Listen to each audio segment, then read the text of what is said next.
So we obviously all know you as the winner of X Factor last year. What was the show like for you? The show was really enjoyable, to be honest. I made a lot of great friends and tested myself mentally and physically. Actually, it was really tiring. Yeah, it was a great experience. It's hard to get used to all the attention, but once I did, I really started to enjoy myself. Would you recommend it to other people who are trying to break into the industry then? Yeah, absolutely, I would. I mean, nowadays it's kind of one of the only platforms in which to launch an artist. You know, it's politics now. You got to know somebody. You got to have money, a machine behind you in order to reach a lot of people. Because there's so much competition nowadays, so many talented people. So I would encourage anybody who's got aspirations of being a successful recording artist to go for the X Factor. And have you been watching this year's show so far? You have? Yeah, I'm Team Scherzi. I'm in Nicole's corner. I think the girls are really strong.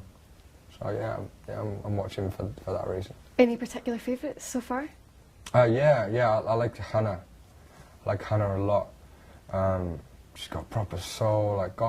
She's like a gospel singer, and I believe her when she sings. As well as Abby Alton, who's from my region in the UK. In the UK? We're in the UK now. In England. So, yeah, she's good. What about Jade Richards? She's obviously a Scottish contestant. You're half Scottish. Do you feel any sort of affinity with her? I do. I missed the episode that Jade was on because I've been busy. But like Jade, I met her last year as well. I think she's great. I don't know how she's managed to slip the net, to be honest. I think she should be, she should be doing something. And we've also got Nicholas MacDonald from Scotland as well. Do you like him at all? I haven't actually heard him. I've heard about him. Sorry, the braces are troubling me now. Yeah, I haven't heard him, but anyone who's from Scotland and trying to make a better life for themselves, I'm all about that. And if you could give them a tip or some piece of advice, for surviving X Factor and going all the way, what would that be?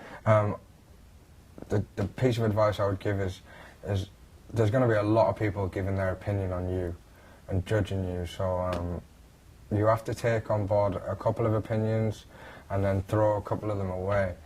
Otherwise, you're going to have so much going on in your head, the pressure will get to you, and it's hard to believe in your ability when everybody's questioning it. So just keep the faith in your ability, I would say. You mentioned Nicole Scherzinger there, your old mentor. Are you still in touch with her? Yeah, every day. People don't believe me when I say that, but we're very close. We're going to make some music together and have something out in the future. I heard that. So what kind of direction do you think you'll go in with Nicole? We were doing like a dubstep tune last time we were together. It was really cool. It was like a dubstep. I was doing a bit of rapping, she was doing a bit of singing. And it's fun working with Nicole because there's no real boundaries. She just wants to make good music.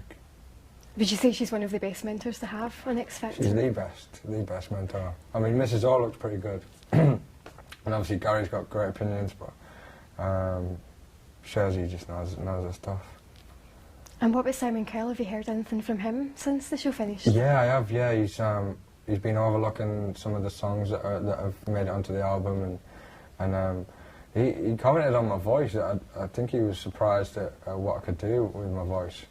He seemed a bit kind of shocked when he heard me doing there's a bit of a Boys to Men type of soul R&B song on the record, and he was very complimentary about that. And what do you make of the news about his baby? A bit of a shock? Yeah. I mean, you know what? I'm happy for him. Like, everybody should have children at some point, if they can. I don't think anyone ever thought it was going to happen for Simon, though, after following his comments. No, yeah. It's a good job it did. It's a good job it did, though. Because I think he's happy, isn't he? I need to ask you made a comment about former X Factor contestants One Direction a few days ago that got picked up. Was that taken out of context? You said something about them being a kind of marketing machine. Yeah, absolutely it was taken out of context. Yeah, it was totally taken out of context. To be accused of attacking One Direction was a little bit strong. That was definitely not what I was doing, because that would be very. It would just be shocking of me, considering they've You know, they supported me on the X Factor. They were always very complimentary about me, and what I was said was I probably shouldn't have retaliated, but there was a particular person on Twitter just giving me a little bit of abuse, saying that I wasn't very good and that I would never sell as many records as One Direction. And I bit a little bit and I said One Direction aren't about selling records necessarily. They're a marketing superpower, which is what they are essentially. And I respect them for that. That's not my path, but they do well at that.